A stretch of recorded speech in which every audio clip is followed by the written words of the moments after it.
and thank you for coming to the Feminist Science Fiction panel.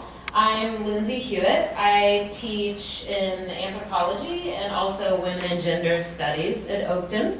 And my fellow presenters are Holly Graff, who's chair of the Humanities and Philosophies Department and also teaches philosophy and women and gender studies at Oakton, and Marianne Stacks, who is an instructor of English and literature and women and gender studies at Oakton. So we are going to be discussing today, I'll briefly introduce it and then I'll talk a bit about what we're going to speak to, the portrayals of women in the genre of science fiction, and we'll also look at the development of feminist science fiction. So we're each going to focus on specific works of science fiction literature that challenge our traditional notions and reconceptualize categories of gender, sex, and sexuality. We also will invite you all to help in our discussion as well of television shows and film, and we hope we'll have a lively discussion of those in addition to the works of literature that we're going to speak to today. So whether in the form of terrifying dystopian settings or visionary alien worlds, these works that we're going to speak to today really challenge our traditional notions of gender, sexuality, and identity. So beginning with Holly, we're each going to speak for roughly 10 to 15 minutes, and then we'll open up the remaining time for question and answer and discussion that we'll all participate in. So without further ado, Holly Graff.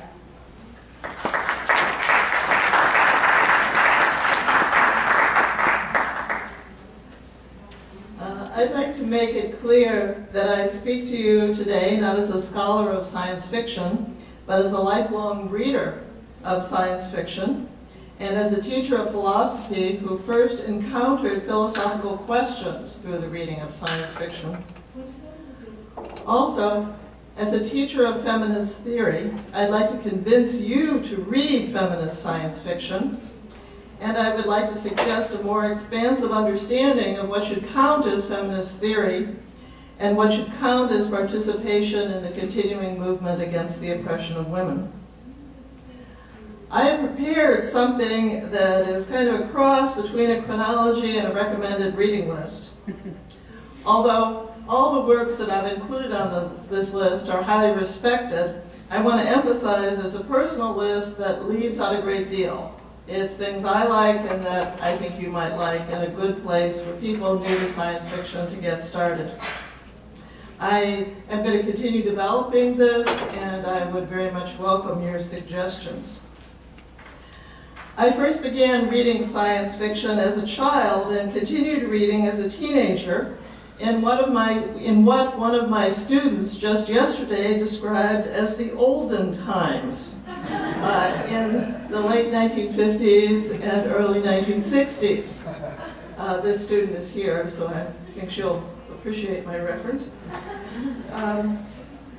Now, science fiction was the first place that I sometimes found a critique of the dreary, conformist, consumerist, oppressive, and boring reality in which I found myself. In science fiction, you could experience the near or far future, contemplate alien cultures, and even see criticism of the mentality then surrounding the Cold War.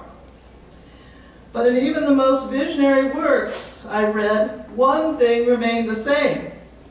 Women were either totally absent or totally subordinate. Even alien cultures reproduced the gender roles present in the US of this time period. The alien women did the cooking. And of course, the writers were all men, or so it seemed. It later turned out that a number of women had written under male pseudonyms in order to get their works published. One of the most clever of these authors was Alice Sheldon, whose pen name was James Tiptree, Jr. She amusingly carried on extensive correspondence with male science fiction writers who never dreamed she was a woman, even as she began to write stories questioning our understanding of gender. So this was one of the real shockers in the history of science fiction when she came out as a woman. Or actually was outed, is more correct. As I'm sure you know, many things started to change in the 1960s, and science fiction changed as well. New writers broke new ground. For example, in 1968, Samuel Delaney's groundbreaking novel, Stars in My Pocket Like Grains of Sand, was published. Delaney was African American and openly bisexual, and the protagonist of this novel was gay. Not usual for science fiction at that point. Delaney started writing as a very young man and has produced an incredible variety of work. Here is, if I can get this up for you, here is his faculty page from Temple University, where even today he continues as a faculty member and one of the most celebrated of science fiction writers, and certainly with the most impressive beard of any science fiction writer, feminist science fiction, and I know. So, in this period, a large number of women began writing, and soon it seemed that they were the ones writing the best science fiction around. In particular, Ursula Le Guin, about whom Lindsay will speak, transformed science fiction with the quality of her inquiry about gender and her willingness to discuss in detail possible social and economic transformations of society. Now, it's notable that Le Guin, oh, here's Earthsea, I see. It's notable that Le Guin's novels, The Left Hand of Darkness and later The Dispossessed, won the two highest prizes in science fiction, the Nebula Award and the Hugo Award. So this double win was truly stunning and represented the changing world of science fiction. It was also at this period that a number of fanzines began to appear. For example, the first one was something called The Witch and the Chameleon. And one interesting characteristic of the feminist science fiction community is that fans expect to participate in it. They go to conventions with the authors, they write reviews, they get engaged in back and forths with the authors, and they debate issues. And suddenly the issues that they debated were the nature of gender, the oppression of women, and what constituted sexual liberation. Now, the 1970s was a glorious decade for science fiction, for feminist science fiction. In the 1970s, many new writers appeared. During this period, Johanna Russ's very important novel, The Female Man, was published and presented a powerful story of what happens to four genetically identical women in different cultures and different societies. Russ was also a very active participant in the world of science fiction debates and wrote critiques of fictions that did not live up to her standards, and she really mixed it up with a lot of people. During the same period, Marion Zimmer Bradley continued to write great fantasy of increasing complexity with the World of Darkover, and certainly emerged as the most important fantasy writer of her day. She and Russ engaged in major debates about what counted as feminist science fiction and whether Bradley wanted to be identified as feminist even. Bradley was also a writer, many of whose characters were gay and lesbian, and whose characters engaged in forms of sexuality generally highly frowned upon in our society. Interestingly enough, Bradley was one of the few fantasy writers whose fans seemed to only include women. And for many years, Bradley encouraged her fans to write fan fiction and even edited anthologies of their fan fiction. Interestingly enough, Russ eventually came to see marked similarities in the specific utopian visions that she, Le Guin, Bradley, and many other feminist science fiction writers shared, despite their seemingly different theoretical orientations. and as a critic wrote about that. Another writer who emerged during this period was Marge Percy. Marge Percy was a poet and a novelist who did not just write science fiction, but happened to write two of the most important science fiction novels of all time. One called Women on the Edge of Time, and which is actually discussed in many anthologies of feminist theory. And in this work, she presents a woman who is a patient in a mental institution and who begins to visit a society where gender, sexuality, and parenthood are understood very differently. For example, all children have 3 parents. She imagines one kind of alternative reality that allows us to examine different ways to live as humans. At the end of this decade, a new voice emerged in science fiction. The writer that I personally consider to be the best science fiction writer that I have ever read. This picture I'll show you.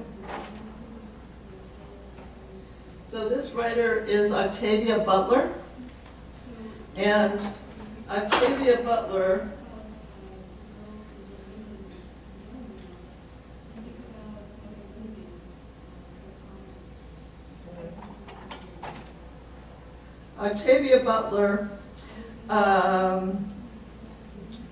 although earlier novels had dealt with issues of race, Octavia Butler did this in a new and compelling way. If you only want to read one science fiction novel, I'd strongly suggest you read Kindred. In Kindred, an African-American woman finds herself against her will traveling back to the days of slavery, interacting with her ancestors, and confronting moral questions and related questions of identity.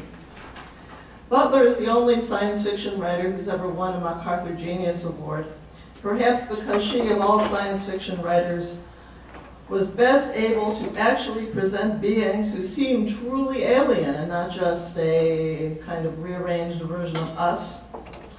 And in doing this, she was able to explore on a new level what it means to be human and what it would mean to cease being human. Then came the 1980s, and cyberpunk was heralded as the avant-garde in science fiction, and it threatened to displace feminist science fiction as the most compelling challenge to the old orthodoxies.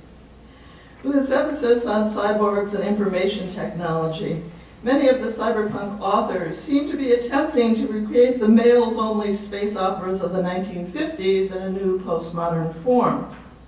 Some suggested that the moment for feminism was over. But very interesting feminist responses emerged, such as Marge Percy's He, She, and It, that featured, among other things, a woman who takes an intelligent machine as a lover. Also, Nancy Kress's Beggars in Spain showed that the new concerns could be combined with the old storytelling and with feminist inquiry. In addition, feminist philosophers of science, such as Donna Haraway, took the consideration to an entirely new level with her essay, A Cyborg Manifesto, Science, Technology, and Socialist Feminism in the late 20th century, where she argued that we are all now cyborgs. Now, an important development in feminist science fiction has been the creation of institutions to continue important interactions among feminist science fiction writers and their readers. WisCon, an annual convention, was developed for this purpose, and at this convention the Tiptree Award, named for James Tiptree, who I discussed at the beginning, is given annually to the book that best explores or expands our notions of gender. I might note that there's real progress that a number of men have now won this award. And looking at the Tiptree winner is a good way to find recent science fiction with its post-colonialist emphasis. For example, recent writers such as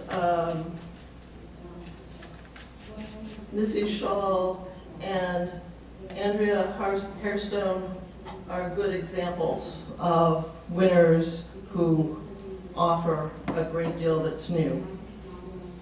Now, it would be a mistake not to emphasize that some of the most important writers of contemporary science fiction are themselves scientists. For example, Joan Swanjewski, a biologist and teacher at Kenyon College, wrote A Door into Ocean and The Highest Frontier. She also has what I consider possibly at the moment the best faculty website that I've ever seen, so I'd invite you all to look at that, and if you go to my website, and which has a link to it. And she is an example of the new breed of women scientists who also write science fiction. So in conclusion, what can science fiction offer us? Our consciousness has been structured and limited by our experiences under patriarchy and capitalism, and by the realities of racism and imperialism. These structures have systematically diminished our imaginations and undermined even the construction of a language of resistance. We definitely can't transform our social relations just by thinking about them, but a bit of imagination will certainly help us as we begin this attempt. And science fiction can be part of this. Science fiction remains a popular form of literature, part of the fun rather than part of what we study. It draws readers to engage in a very energetic way. Science fiction allows for a less threatening presentation of debates around gender and sexuality. Ironically, the boys-only club of the 1950s turned out to be a place where men and women really engaged and continue to engage in the debates around the situation of women, the meaning of gender, and the possibilities of sexuality. Science fiction offers a place where feminist theory can explore these new possibilities and where many people can participate.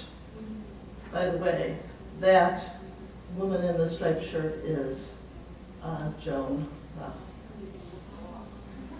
Thank you.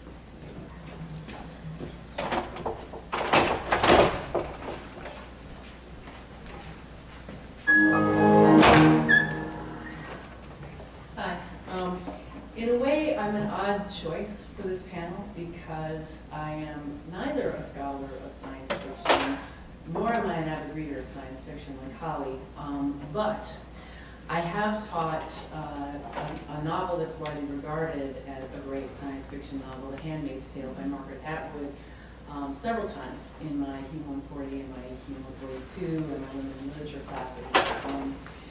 And I really love that book. I first encountered it in my mid-20s in 1986, shortly after it came out, and it scared me more than anything I had ever read up until that point. One of the scariest books I'd ever read, in part because the narrator's experience seemed so real, and it seemed entirely possible that the nightmare scenario in that book could take place in the context of the backlash against feminism and in the public discourse that really infused the Reagan years. And indeed, Atwood herself in a 2003 interview rejected the characterization of this novel as science fiction, and maybe we can talk about what counts as science fiction in the discussion a little bit later. But she said, it certainly isn't science fiction. Science fiction is filled with Martians and space travel to other planets and things like that. That isn't this book at all. The Handmaid's Tale is speculative fiction in the genre of Brave New World in 1984. 1984 was written not as science fiction, but rather as an extrapolation of life in 1948. So too, The Handmaid's Tale is a slight twist on the society we have now. And she does do a few twists on this society that we have now. So I'm just going to ask you to imagine that this is what happens to the narrator, basically. Imagine going to your corner store, you're on your way to work, you want to buy a pack of cigarettes. You give the clerk, who is now a man, the clerk used to be a woman, but the clerk today mysteriously is male. You give him your credit card, he says it doesn't work. You say, oh, I know I have that much money in my bank account, please run it again. He runs it again, it fails again, and he basically tells you to get out of the store because you don't have any money. So you go back to, you head to work, you get to work, she works in a library, and her job at the time is transferring hard copy books to computer disks. You see on the steps of your workplace, which is a library, a bunch of armed guards with machine guns. You walk into work and your boss tells you, I'm really sorry, but women are no longer allowed to be employed. I have to send you home. And so you go home and you wonder what happens, and then your husband comes home from work and he says, oh, didn't you hear the government, the new government has incorporated or stolen basically all of the women's bank accounts. So as a woman, you have no more money, you have no more job, you are entirely reliant on a male relative or a partner for your livelihood at that point. And the society is becoming increasingly more martial, more oppressive, more censored, more controlled by the government, and so you and your husband and your little daughter try to escape to Canada. Margaret Atwood is Canadian, and Canada represents a much freer space for her than the United States. So you try to escape to Canada, but you're caught at the border, and then you're forced into sex slavery for a Christian-like fundamentalist regime. And this is what happens in what's called the Republic of Gilead. And it's basically a thinly disguised version of what happens to the United States in a takeover by a theocratic regime. The situation is that environmental degradation and pollution have caused widespread infertility, especially among Caucasians. And so young white women with viable ovaries have been recruited and then forced into having periodic sex with what their title is commanders of the faith, in order to bear children that will be then claimed and raised by the elite class. Women are not allowed to read, they're not allowed to be educated, even any economic transactions are conducted with tokens. So if you want to go to the store to buy eggs, you have a token with pictures of eggs on it, because words are considered so subversive that they can no longer be used. People have to address one another in these very rigid, conventional forms, and so when the handmaids meet one another to go shopping, they have to say, blessed be the fruit, and blessed be the fruit for you, because this is a religious group. They have no human rights. They're basically walking, talking, baby-making machines. The handmaids are given, and basically their situation is they're given 3 tries. So there's a central organization called the Red Center, and they get sent out from the Red Center to a commander's home. They're given maybe a year to try and produce a child with this commander, and then if they fail, they're sent back to the Red Center. They get 3 tries at this, and if they fail after all 3 tries, they get sent out to the colonies, where everyone is forced to shovel radioactive waste until they either starve to death or die from overwork or have cancer. And so in this culture, all of the women, so not just the handmaid, Offred, the narrator, is a handmaid, but all of the women's lives are completely controlled. Their freedoms are entirely curtailed. Everyone, including the male characters, are constantly watched by these sort of theocratic police. They're called the angels, the army, I guess the army guys are the angels, and then the eyes of God are the police. Handmaids are renamed for their commanders. So of Fred is working for a commander named Fred. The woman that she goes shopping with is named Of Glen, and her commander is named Glen. So they don't have their own names. They couldn't even choose their own clothing. So all of the handmaids wear red to symbolize blood, to symbolize harlotry, because they're the ones who have sex with the commanders. If you're what they call a Martha, you wear green, and you're a domestic worker, and you do all the household cleaning. If you're one of the wives of the commanders, you wear royal blue, because that signifies your status in the culture. And then if you're an Econo wife, you wear green and blue stripes, because then you're a wife who actually has to do domestic labor. Gilead also has state-sponsored prostitutes called Jezebels, and they're imprisoned at a hotel, and they have to wear old Playboy costumes and cheerleader outfits from the time before. And they're basically there to service the visiting foreign dignitaries.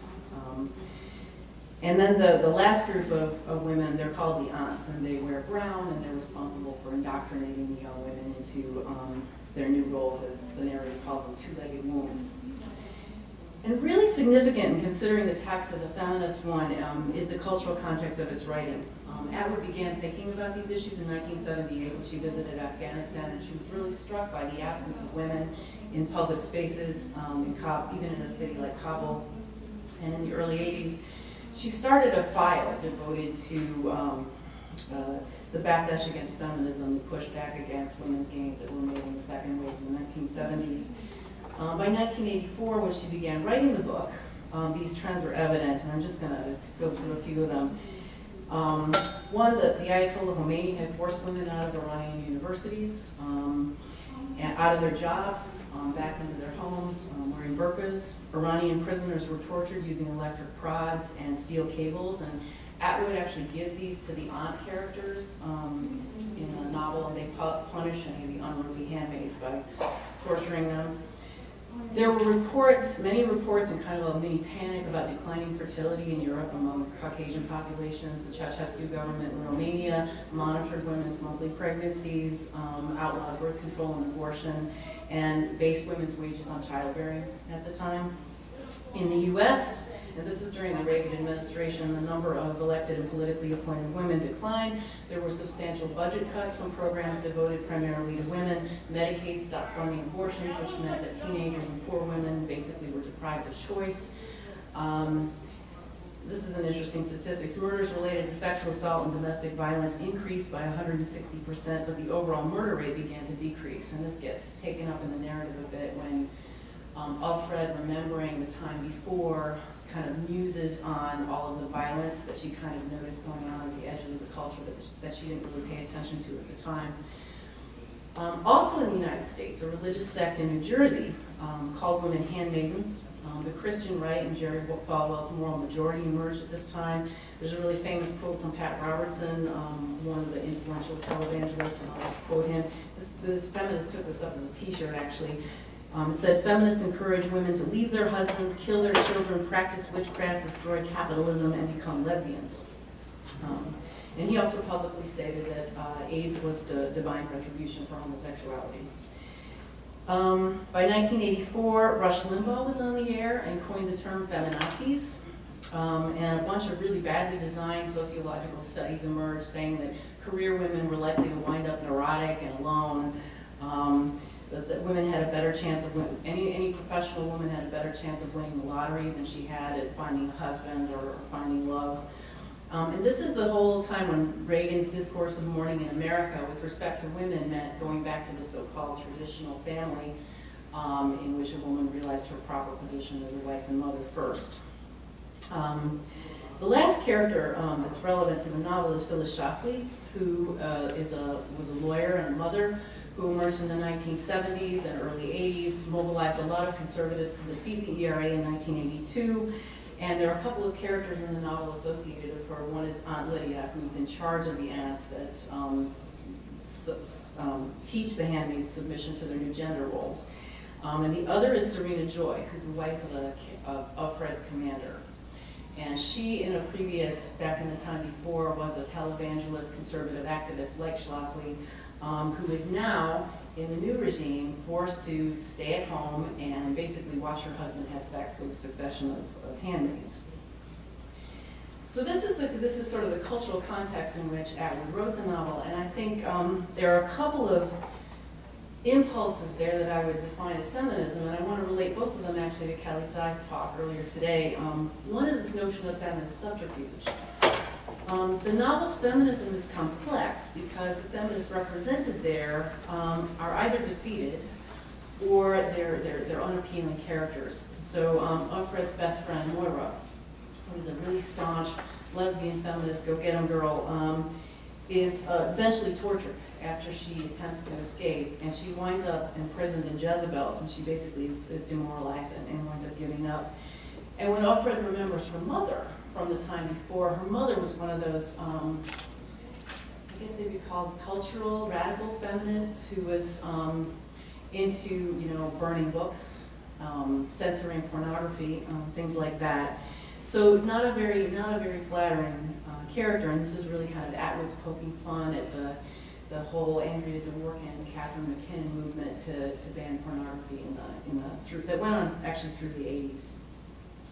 Though Atwood resisted calling herself a feminist for years, in part because it was one way her early work was dismissed by critics, she did eventually affirm feminism in kind of a broad sense, saying that she really thought that women should have rights as equal human beings, but she was not in favor of attempts to control what people said or thought.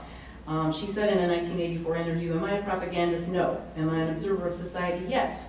And no one who observes society can fail to make observations that are feminist. That is just common sense." And there's a way in which the novel bears witness to disturbing trends that were going on in the culture with respect to women and the control of women's bodies, happening both in this futuristic fiction but also in real life. And it serves as a kind of cautionary tale. Lost my place. It serves as a kind of cautionary tale that in the present time, where we have people, just last semester during the election, we had a guy running for Congress who was talking about legitimate rape. And in the novel, what you have in this situation with Offred and her commander is basically state-sanctioned legitimate rape. When we have, according to a recent report on NPR, we heard this earlier this week, 19,000 women service members are raped by one of their colleagues, and this is often a superior officer, so when she goes through the chain of command to report the rape, she's reporting to her own rapist. When we have a culture where we're developing laws mandating mandatory ultrasound, transvaginal ultrasounds for women seeking an abortion, when we are now trying to restrict the time frame in which women can have an abortion. So Offred's just these new developments, as well as Offred's descriptions of the time before, in which women couldn't travel alone at night, they had to lock the doors and windows and beware of strangers. Date rape was common enough that people wrote papers about it. She and her friend Moira kind of joke about that, and women's bodies were often discovered in ditches, sexually abused and mutilated. There's a way in which her recalling this fictional reality and how awful it was can shed light on problems in our own culture. It can also help us in exploring the consequences of different ideas about new technologies and new forms of social organization by showing them as fully operational. So this is what it's like if a Christian-like theocratic regime takes over. This is what your life would be like if you were an ordinary person living at that time. So I think there's a feminist way in which she bears witness to some painful realities in the guise of a fictional story. So this idea of subterfuge that Kelly brought up earlier, and then makes readers more aware of them. What's also very interesting about the novel as a feminist narrative are some of the changes the narrator undergoes as she's remembering the time before, and this also goes with something Kelly said earlier about the necessary work of, and I'm quoting her, continuing to expand our understanding the reach of what we know. Offred didn't get along with her feminist mother, but as a handmaid, she's forced to spend a lot of time in her room, and she is really bored. She's, for the most part, just has nothing to do, and so she spends a lot of time reflecting about the time before, and this is a quote from the novel. "I took too much for granted. I trusted fate back then. We lived by ignoring. Ignoring isn't the same as ignorance. You have to work at it. There were stories in the newspapers, of course, corpses in ditches or in the woods, bludgeoned to death or mutilated, interfered with, as they used to say, but they were about other women, and the men who did such things were other men. We lived in the gaps between the stories." But Offred decides in Gilead that she doesn't want to be a victim, and so she begins paying attention to everything, from the smallest cracks in the floor of her room to the real horrors of the situation that she's living in and the power relations and power dynamics going on with the people who are controlling her life. She starts reading her world differently. Moving from a kind of detached, willed ignorance to an active processing and negotiating of her situation. And this is arguably what enables her survival. And the story kind of represents her survival. And it's this aspect of the novel that I find especially valuable, that Atwood, using Offred, models a form of feminist reading within the text for readers and potentially equips all of us to read our own culture more critically, which is essential for creating a more humane, peaceful, and just world.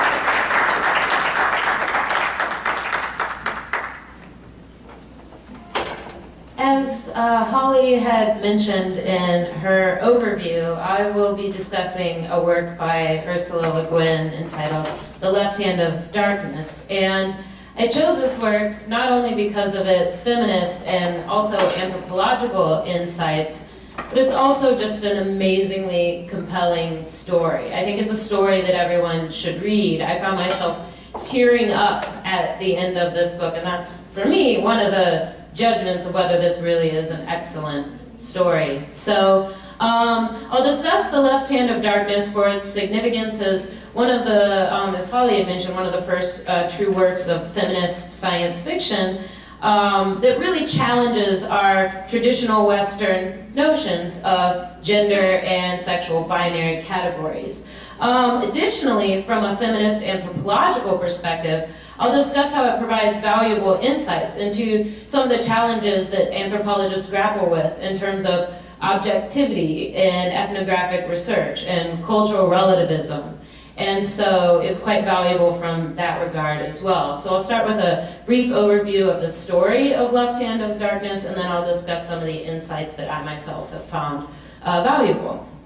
So The Left Hand of Darkness is actually part of a series of novels that Le Guin wrote that deal with an interplanetary expansion by the first race of humans that are actually coming from a planet Hain, and that have expanded and developed essentially what's called the League of All Worlds, or sort of this interplanetary, they call it the ecumen. I think of it as sort of a UN of the universe, I suppose, in which there's many humans living on many different planets, and the ecumen is meant to serve as a source of commerce, of trade, of technology, of communication, and sharing of ideas. And so The Left Hand of Darkness then takes place many centuries in the future, although the precise time is not necessarily stated. And the main character, although several characters give voice throughout the novel, but the main character is Jin Li Ai, who is called an envoy from what is essentially the future planet Earth. And he's traveled to a planet that he calls winter, that is called Gethin by its native humans. And he's there to convince them to join the ecumen, this League of All Planets. And so, interestingly, not only is he grappling with, so it's called winter for a reason. This planet is in the grip of a very long, long ice age, and that ultimately is the biggest enemy, I suppose, in the story. But also, he is confronting the human citizens on Gethin, who are neither male nor female. Rather, once a month, they enter into what's called Kimmer, which is essentially a period of estrus, or sexual receptivity, that they go into once a month, in which every single citizen on Gethin can either become male or become female. And often this is determined by the chemistry, actually, that they have with the people in their midst or the partners that they're currently around. So one of them may start exerting female sexual characteristics, and then the other one may start exerting male characteristics. So what this means then is that any person on the planet of Gethin could potentially become pregnant and bear offspring, or become the father of offspring. And so these conditions have dramatically affected the way in which Gethin is developed. And interestingly, as mentioned in the book, one of the most notable effects made by some of the observers from Earth is that there has never been a war on this planet. Ultimately, throughout the novel, the envoy from Earth, Jin Li Ai, his inability to bridge this gulf between his own cultural views and those of the alien culture that he encounters puts him in great peril and nearly costs him his life and his mission throughout the story. So I'll talk a bit about some of the insights that I find really valuable, and I'll also use some particular quotes from the characters in the text itself. The Left Hand of Darkness, with its planet of androgynous humans, and also the way in which the human male from Earth perceives these androgynous citizens of Gethin, provides many feminist insights. By envisioning an androgynous human species that is neither male nor female, Le Guin challenges us to consider a world in which sex, gender, sexuality are neither important aspects of human identity and expression, nor central organizing features of social and cultural institutions.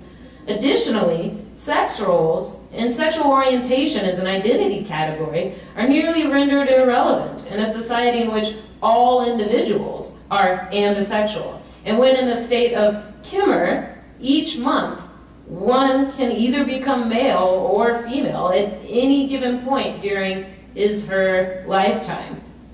This is particularly observed by some investigators from this future planet Earth that come to Gethin prior to the envoy, Jin Liai, and they make several observations that are interspersed throughout, and I'd like to quote some of them.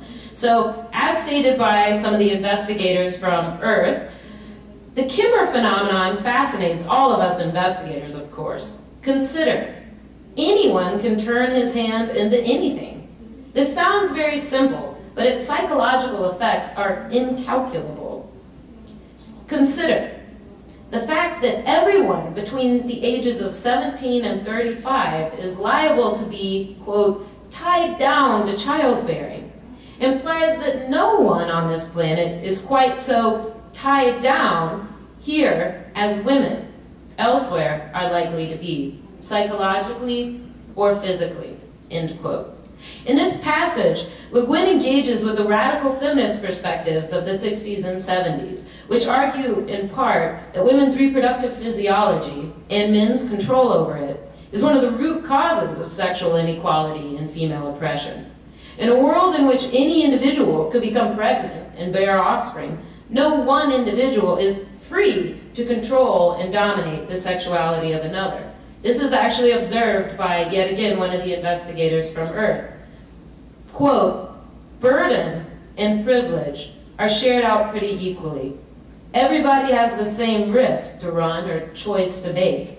Therefore, nobody here is quite so free as a free male anywhere else. I also would like to discuss the significance of the left hand of darkness from a feminist anthropological perspective. As much as it's a work of science fiction, it's also an exercise, from my mind, in anthropological inquiry. Left Hand of Darkness grapples with central theoretical concerns within the field of anthropology, as I said, particularly those dealing with objective observations and cultural relativism and conducting research on, in this case, truly alien cultures. Feminist anthropologists revolutionized the discipline of anthropology in the 60s and 70s by providing fundamental insights into the discussion of objective research, by calling into question the way in which our own cultural values and norms often bias our interpretations of the practices and beliefs of other cultures. Too often, our own cultural constructions are projected onto the cultures we observe and interact with. In order to gain insight into another culture and truly understand, endemically, another way of life, anthropologists are often encouraged to shed their own cultural filters and be as, quote, objective as possible. However, as with many other Western sciences, anthropology has long reflected an androcentric bias, both in terms of its theoretical orientation, its research method, and its research results. This usually resulted in the exclusive focus on men and tasks and activities associated with men in various cultures at the expense and devaluation of women and tasks associated with women in other cultures. Thus, Western patriarchal constructions of gender and sexuality were projected onto the cultures, but they often went unnoticed in spite of these claims to objectivity. Le Guin's Left Hand of Darkness brings the central question of truth and objectivity in cross-cultural research to bear in her depictions of the envoy from Earth, Jin Liai's misunderstandings and gross missteps in his dealings with the androgynous Gethinians, particularly one of the main characters, the former Prime Minister Estrabin, Prime Minister of a nation called Karhide on the planet Gethin, which Jin Liai is trying to encourage to join the ecumen. So, given that Jin Liai comes from a male-dominant culture with male-female binary gender categories, his perceptions of alien culture are biased and shaped by his own in the novel quite often sexist cultural lens. Perhaps most obvious is his continual use of the pronouns he and his when referring to Githinian individuals. In spite of his knowledge that they are neither male nor female, his insistence on viewing them as more man-like reflects the patriarchal bias of his own culture, in which man is often taken as human, and male pronouns become the norm, the unmarked, the taken for granted, unlike categories of woman or use of feminine pronouns. Actually, again, to quote an investigator character in the book, quote, "But the very use of the male pronoun in my thoughts leads me to continually forget that the Githinian I am with is not a man, but a man-woman." In fact, the primary source of the protagonist's frustrations and misunderstandings center on his judgment and avid disdain for the qualities in Estraven and other Githinians which he perceives as effeminate or womanly. Interestingly, through the interactions between these two alien cultures, embodied in the characters of Genly, the envoy, and Estraven, the Githinian, Le Guin also challenges us to consider the contingent nature of cultural norms. What is normal to us could be alien to another culture. What is normal to them is then alien to us. And that these are in constant flux. Ironically, from an androgynous Githinian point of view, it is Genly I, the man from Earth, who is the freak, in that he is permanently one sex and permanently in a state of kimmer, or sexual receptivity. This culture shock exhibited in the Githinians' observations, it is exhibited in their observations about the earthling Genly, and in one passage, the king of Karhai, this nation on Gethin, states, quote, "I don't know what the devil you are, Mr. I, a sexual freak, or an artificial monster, or a visitor from the domains of the void," end quote. And later, when he's asking about the other humans in these League of Worlds, who are these humans on these faraway planets, the king asks, quote, "So all of them out on these other planets are in a permanent state of kimmer? A society of perverts? Well, it may be the fact, but it's a disgusting idea, Mr. I, and I don't see why human beings here on Gethin should have to or want to tolerate any dealings with creatures so monstrously different." Interestingly, just to further drive home this point, whereas male sexual anatomy is often a source of power and privilege in our society, from the perspective of the sexless Githinian, it is a source of vulnerability. As Estraven observes about Genly, quote, "There's a frailty about him. He's all unprotected, exposed, vulnerable, even to a sexual organ, which he must carry always outside of himself." So, in these passages and others, Le Guin leads us to question our own cultural assumptions about normativity and Western gender and sexuality constructions. From a feminist anthropological perspective, we see how our own cultural perceptions of sex and gender totally shape our judgments and valuations of the individuals with whom we interact. And so lastly, I'd like to touch on what I see are some really visionary potentials in this work, and insights into the potential for our own future culture and society. So as Holly had mentioned, this being a work of science fiction, The Left Hand of Darkness frees us up to consider radically reconceptualized gender and sexual identities that we might not otherwise care to contemplate in the contexts of our lived experiences. As Le Guin herself states about The Left Hand of Darkness, it is a thought experiment, one that challenges us and provides us with new visions of human social organization. Again, to quote the investigator in the book, quote, "Consider, there's no unconsenting sex, no rape. Consider, there's no division of humanity into strong and weak halves, protected, protective, dominant, submissive, owner, chattel, active, passive. In essence, our basic Western binary categories that are used to privilege or disempower individuals on the basis of assigned sex and gender are fundamentally challenged in the androgynous Athenian world that Le Guin has created. Imagine a world in which one is respected and judged only as a human being. This is the challenge that Le Guin presents to us in The Left Hand of Darkness, a visionary work of science fiction and a feminist inquiry into the fundamental humanities shared by all of us, regardless of our gender, our sex, our sexuality. Thank you.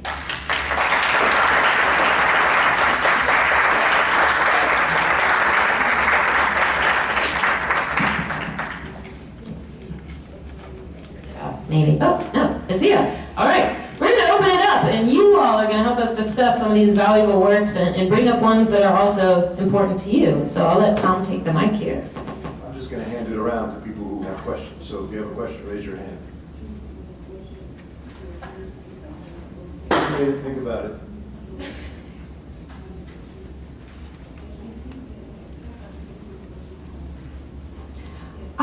Lindsay, particularly, I'm curious in your anthropological studies, since that's not an area I'm familiar with, did you ever come across any cultures in different countries or perhaps tribes that, of course, would not be nearly as close to the androgynous planet that you mentioned, but where there was more of a neutrality as far as the power structures are concerned? That is, oh, yes, this works.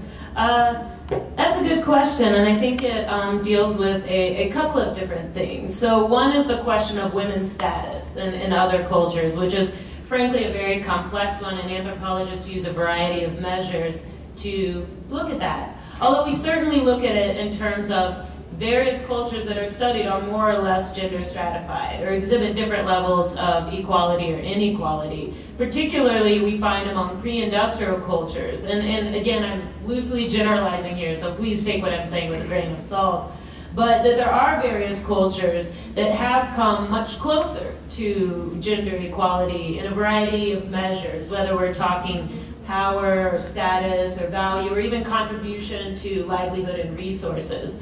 So certainly there's a lot of feminist anthropological work done on how can we evaluate women's status and what are some of the cultures that we think are maybe less patriarchal, although patriarchal is still the elephant in the room that many anthropologists still disagree on. But one other point I would like to make is this in terms of reconceptualizing the binary categories of gender and sexuality, and this has been found widely across a variety of cultures. That it's been documented that there are third gender categories. In Papua New Guinea, there's a tribe that has 4 gender categories. And in fact, interestingly, I guess to relate it to The Left Hand of Darkness, any man or woman in old age could potentially become the gender of the opposite sex.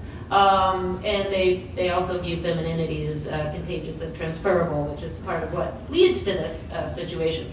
But there's many cultures documented, even in many Native American tribes have what are called two-spirit people, which is maybe one way of conceptualizing a more androgynous or third category in which individuals, although many of them are born male-bodied, are believed to have attributes of both sexes or a proclivity for both feminine, traditionally defined feminine activities within the culture, like the Zuni, for instance, or not. So I know I made your question a bit longer, but yes, there's many different constructions of gender well outside of the very, I would say, limiting binary that we have here. And there are other cultures in which women do play a very significant role in their culture.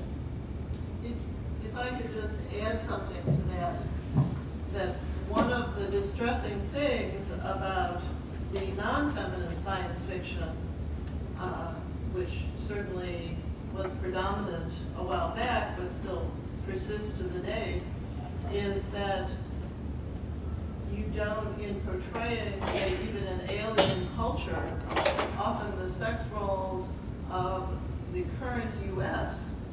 are what are actually portrayed. So even the range that currently exists on our planet doesn't get represented in what are supposedly visionary works of science fiction.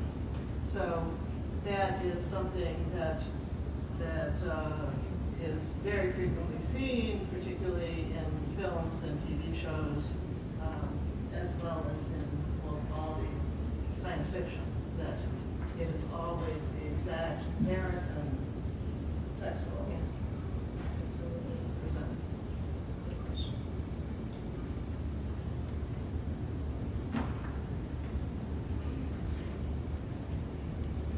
Hi, my name is Diane, and I was very interested in your like a review of the book and your input, and especially on the aspect of Western binary systems, and that reminding me of the Simone de Beauvoir or something. Yes, it's hard. Yeah, her argument about self versus others, women defining themselves in respect to men, and you also said you kind of posed this question out there for us that we should define ourselves as just human beings instead of having that two specific categories. Then how would you? I guess this is kind of a very philosophical question in that sense, but how would you recommend, like, well, what are some of the ways that we can go ahead and see ourselves as human beings while entrapped in this system, in this Western binary system? Oh, that is the question. You all want to help me out with the answer as well? I do think that, and I'll reference what Kelly said earlier in her talk, that there have to be multiple changes on multiple levels of the culture, right? You can't just, you can't just change how people dress. There have to be changes in education. I just went to a panel about the medicalization of research and the sex research and how we're paying less attention to sex differences in research on diseases like atherosclerosis and whatnot, when we actually need to pay more. So there have to be changes not only in laws but in cultural mores. When you think about the iteration of gender over time, I mean, it happens from the time you're in the womb, maybe. You're born, you're given certain clothes, you're talked to in certain ways, your behaviors are reinforced if you're male or female in different directions. So it has to, change has to happen on multiple levels. What I think is interesting about the full range of feminist science fiction is that, Ursula Le Guin is just one example of someone who approaches this, and that's why I think that reading a lot of it can really help our imaginations. But certainly, it takes action. It's not just in the end willing it to be so doesn't make it so. Yes. To reference one of the, as you had mentioned, sort of groundbreaking works of feminist science fiction, Marge Percy's Woman on the Edge of Time, she also, in the main character's sort of visionary future world that she goes to, the men and women are essentially doing the same roles, but all of them are called mothers if they choose to mother, or they're geneticists, or they're pilots.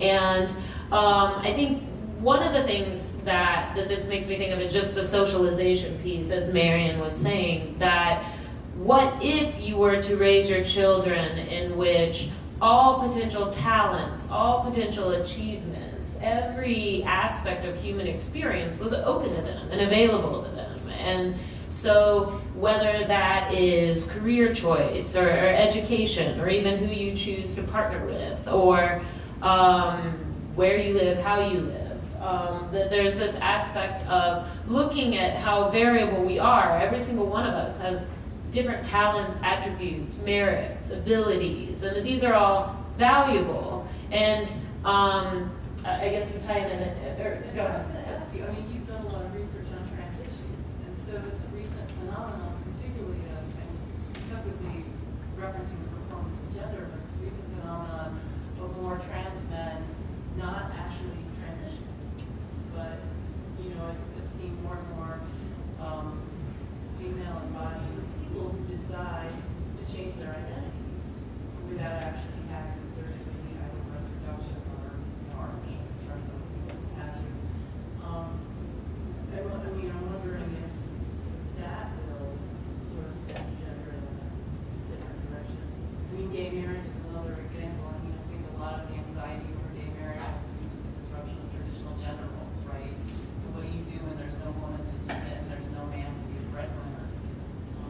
Yeah, the disruption of traditional gender roles, the fear of that hinges on fears about heterosexuality. So. But it also could be that some of the acceptance of gay marriage right now is trying to also put gays and lesbians back into an acceptable social framework. Because one of the things that is really interesting when we look at some major cultural artifacts such as Star Trek, which has its problems, but I watched every episode multiple times. And it begins with the typical sexist categories. And over the years, in the different iterations of Star Trek, this changes. But the way in which it changes is that the women become more like the men. The way in which it changes is that the women get to be warriors. That eventually a woman gets to be a captain, a woman gets to be the chief engineer. So the women become like the men. And there's no real exploration of issues around sexuality. There's no real exploration of whether the ways in which everyone is are now, whether they just are fulfilling a particular gender role that is really any good in the first place. So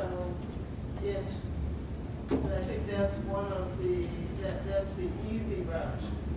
That's the easy science fiction response to feminism as opposed to the more complex one, that you start looking at all these different possibilities. Oh yeah, the Hunger Games as well, right? Which on the one hand presents this very empowered, actually she defies feminine gender norms in a lot of ways, right?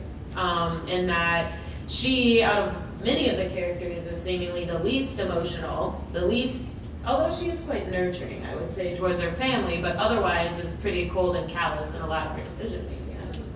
She's the breadwinner for the family, right? She's arguably, actually, out of everyone, she is the best warrior, the most lethal killer, the most talented individual. And so in that sense, we might want to hold her up as this new embodiment of a feminist ideal. But it gets at a similar question of, well, is that the ideal, to be a cold-blooded killer? And some of you are like, yeah, pretty much. Like, that's kind of what I was hoping we'd come to. But then essentially, then really question yourself. I mean, as much as it is encouraging that she's held up, and she is an empowered female, and that's nice to have that, both within science fiction and also just mainstream culture. I mean, everyone was going to these movies, right, and reading these books. But, and I don't want to give any spoiler alerts about the end, but we also might question, ultimately, does she fulfill her feminine duty in the end of the book? Donovan, I saw your hand up, and then Mackenzie after. Oh, it was just more of a comment rather than a question. I think maybe having that cold-blooded killer as the archetypal ideal has something to do with the science fiction mode or genre. That there's often that antagonistic sort of exploratory relationship, but, you know, like Captain Kirk, you not only have to explore the planet, you got to kill an alien on it. So, you know, having that as the pinnacle of achievement in terms of character development might be a restriction of the science fiction genre.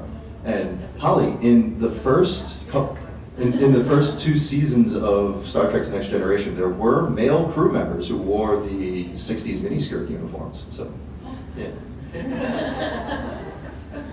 And Mackenzie is like, I actually have 2 things to say. One about Star Trek and gender roles, but the other about Katniss.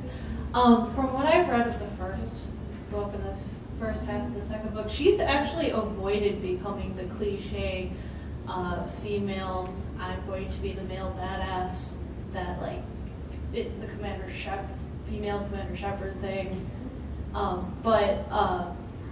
Because she avoids directly killing.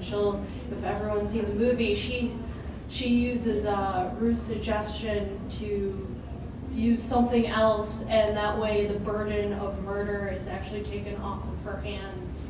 And she only directly hurt someone either as a mercy killing or it was a direct impulse to protect someone else.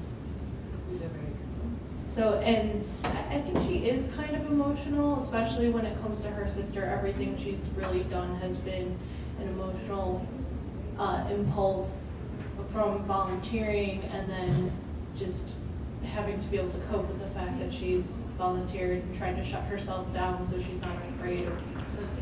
You know, she is playing the game. Yeah, she's very aware that it is a game and that she's out to survive, but she doesn't fall into that cliche of I'm going to be Xena. Because there are the longest lived females in the first Hunger Games were the clever one, the fox, and Katniss. I know we can't just discuss the Hunger Games, but it's very interesting because there are many questions of complicity that come up. If you compare it to the Japanese novel Battle Royale, the women who survive the longest are freaking psychopaths. In Battle Royale. Yeah, they will slit throats. They will seduce their male counterparts, trick them into getting their heads blown off because of the rules of the game. But and I had something about Star Trek. Did you ever see the episode where they encountered the three-gendered race or the three-gendered species, and the third gender was basically used to reproduce? And what were your thoughts on that episode? Because it was a male who liberated the third gender. I mean, there are lots of. I didn't mean to put down Star Trek because I watched it all. There are some things that I think are much more interesting than that. I mean, like the trills, for example, and there are some episodes on that where the trill, the alien that's put within the body, so you have a history of being male and female. That's interesting. So I think they occasionally go in directions like that. Applaud it.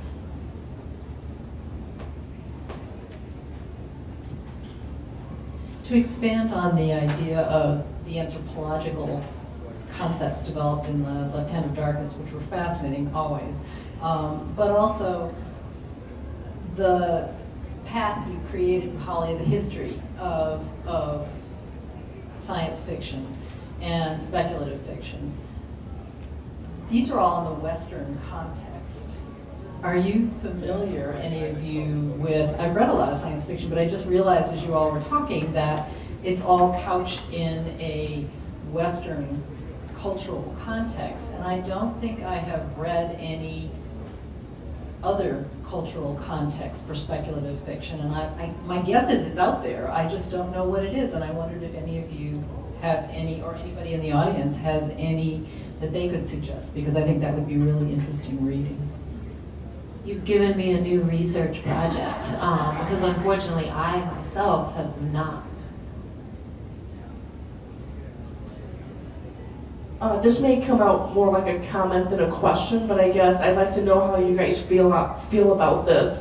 I haven't read a lot of science fiction books, but I've seen some movies, and I've noticed like older movies tend to they like to predict the future. So like the movie that comes to my mind is Soylent Green from like the 70s, and they predicted 1989 as being, overpopulated. We're eating, soy cookies, and people are being killed, and blah blah blah. But one thing I noticed, like we still have food, we still have sunlight, we still have pretty, nothing's too drastic in our world today. But there's, income inequality is getting worse and worse. We have over 7 billion people in this world. At some point, something has to give. And how do you guys feel? Like maybe Soylent Green isn't going to happen in the next 20 or 30 years, but if something catastrophic may happen in the next couple of hundred, how do you guys feel about that?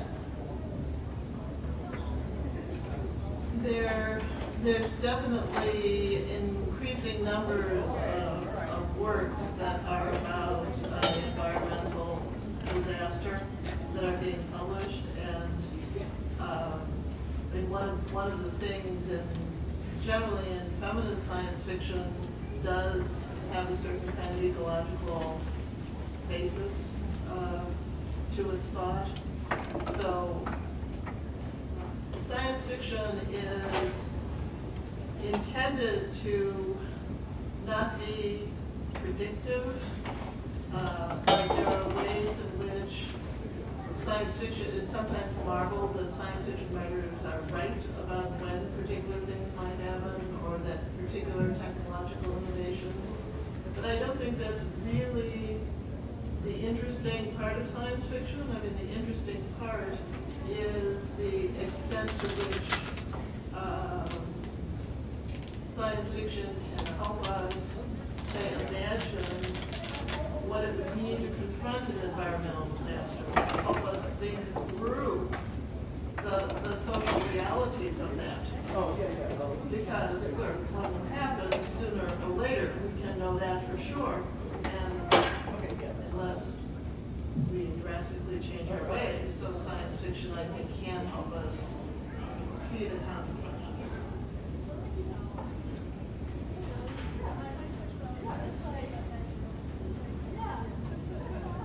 Yeah, I just want to go back a little bit to the one question that was asked before about